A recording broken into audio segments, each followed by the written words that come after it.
I don't ever slow up, no I don't take shit. I got no love for the fakeness. If you wanna play tough and wanna hate this, I'll always show up. Guys, I welcome you to another exciting edition of Mano TV Sports Channel's daily updates. And Thomas Partey is back to his football. I'll give you the comprehensive insights of his unofficial debut game for Villareal against Aston Villa at the Estadio de la Ceramica.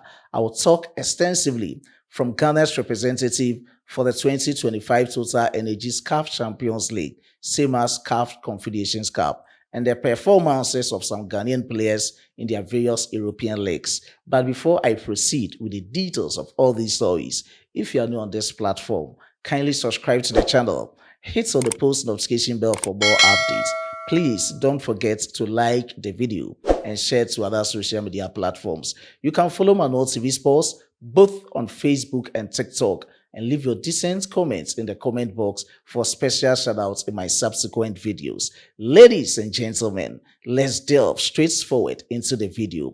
And to start with is Ghana's representatives for the 2025 Total Energies CAF Champions League, same as CAF Confederations Cup. And as you all know, Krobia Kumasi Asante Kotoko will be representing Ghana at the CAF Confederations Cup level, same as Bibiani Gold Stars will be representing Ghana at the CAF Champions League level. And the tentative details of their first preliminary rounds have been given out, and let's check out the details for the various clubs. So let me start with that of Bibiani Gold Stars in the CAF Champions League.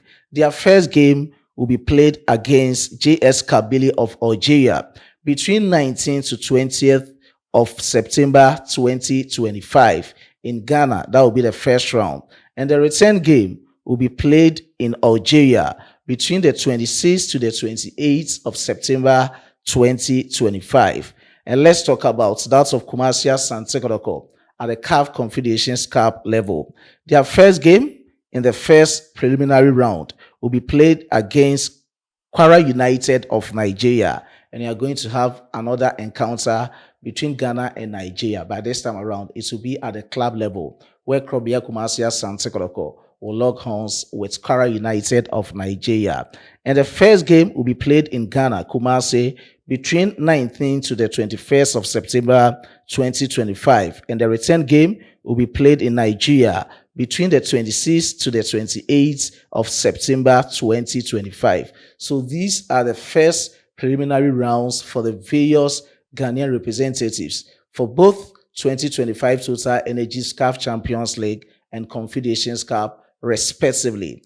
And away from the camp of Krobia Kumasi Asante Kotoko and that of Bibiani Gold Stars is to the camp of the head coach of Bibiani Gold Stars. At first, he was a head coach of Ghana National Under-17 boys, and he has spoken out. He said he sat down to have a tentative analysis as to why he has to quit the job as the head coach of Ghana National Under-17 boys, the Black Starlets, and fully focus on Bibiani Gold Stars, because the month of September will be fully packed for him. And these are his words as to why he quits the job as the head coach of the Black Starlets. He started by saying, if you look at September, all the programs are in September. These were his first statements. He proceeded by saying, it will not be good not to concentrate on one fully. Rather, if you are to do it anyhow, it will not be good for me.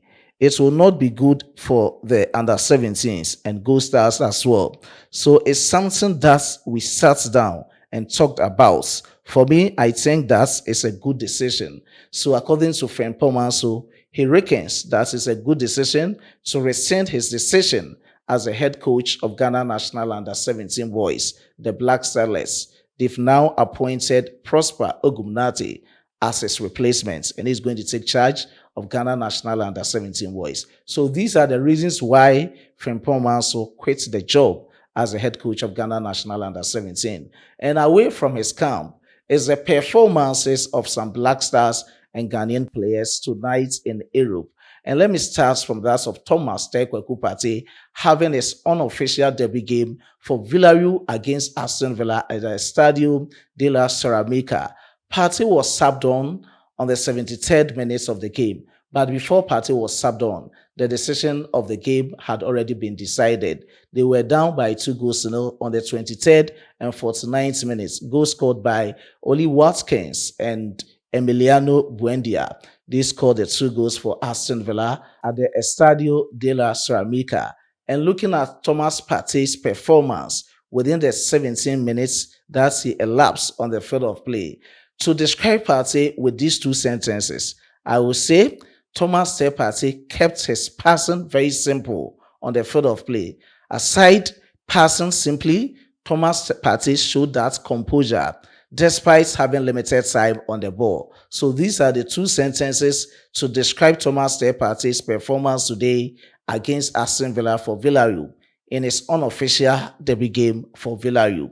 And Partey is back to his football. You pray to support him amid his charges, whatever it is. I know he'll be free from all those charges and he'll be fully focused on his club side, Villareal, in the upcoming season. That is the 2025-2026 season. So that was Partey's performance tonight against Aston Villa. I know a lot of you had a full glare of Partey's performance in his unofficial debut game against Aston Villa. That was my deductions from how I also saw from my point of view. And that is that from the camp of Thomas Partey. Let me proceed from the performances of other players and to the EFL Championship. Leicester City defeated Sheffield Wednesday by 2-1.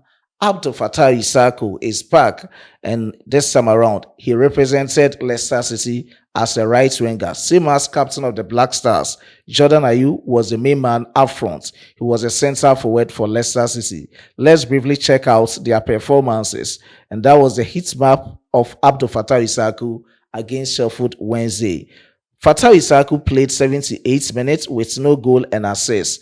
Back-Issahaku had 57 touches with 15 out of 16, representing 94% passing accuracy. Key passes for Back-Issahaku were 2. Crosses in terms of accuracy, 1 out of 4. Long balls in terms of accuracy, 1 out of 1. His total rating in the game from Superstar Soccer rating was 7.6 out of 10.0. And that of Jordan Ayew. Let's have a full glare of his heat map. And with his heat map, he played 90 minutes. He didn't score. He didn't assist as a centre forward. Looking at Jordan Ayew's performance, Jordan Ayew had 5 shots on target, 2 shots off target, 0 shots blocked, dribble attempts, 2. All the 2 were successful. He had 58 touches, 30 out of 32, representing 94% were passing accuracies for Jordan Ayew against Sheffield Wednesday and other successes from his game against Sheffield Wednesday. So in the EFL Championship, Coventry City 0, Hull City 0. Brandon Thomas Asante played 81 minutes as a centre forward or the man up front for his club side, Coventry City, but he didn't score. He didn't assist. His expected goals 0.01. Shots on target 0, shots off target 0, shot blocked 1, dribbles, he attempted 1. It wasn't successful. He had 22 touches, 6 out of 7, representing 86% was his passing accuracy. And that was it, with a rating of 6.0 from Brandon Thomas Asante's camp. And let me end this presentation from the camp of Ghana's Sulemana at Atalanta Casio. Indeed, today they showed their prowess on the field of play. One scored on the 23rd minute and the other scored on the 34th minute. And this time around, Kamaldeen Sulemana played as a left winger. He scored on the 23rd minute and Ibrahim Sulemana Kakari also scored on the 34th minute as a right midfielder for Atalanta Casio against Opatija. And let's have snippets of their goals against Opatija in their preseason friendly.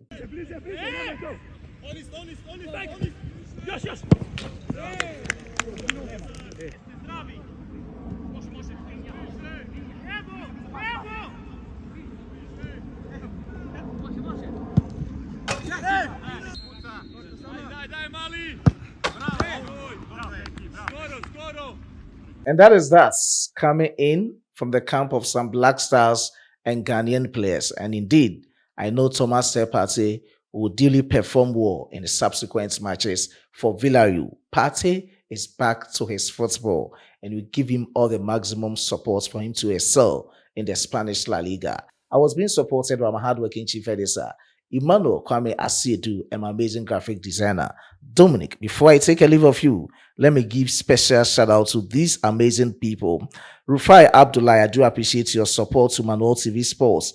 Mr. Bronzy, I do appreciate your support. El Campo, I do appreciate your support. Emmanuel Amane, I do appreciate your support. Mr. Eric Nyama, I do appreciate your support. Edward Papason, Paul Boateng, Ishmael Yakubu, Amma Poches, I do appreciate your support. Adriana Bah Okubi, I do appreciate your support. Matthew Duku, I do appreciate your support. Francis Kade, I do appreciate your support. James Ajekum, he said he is back. I know he once unsubscribed and he has come back to Manual TV Sports. We are deeply welcome, Mr. James Ajekum. And all those who watched but didn't comment, and all those who commented, God richly bless each and every cherished viewer on this platform. Until you meet again, as a Frenchman would say, au revoir.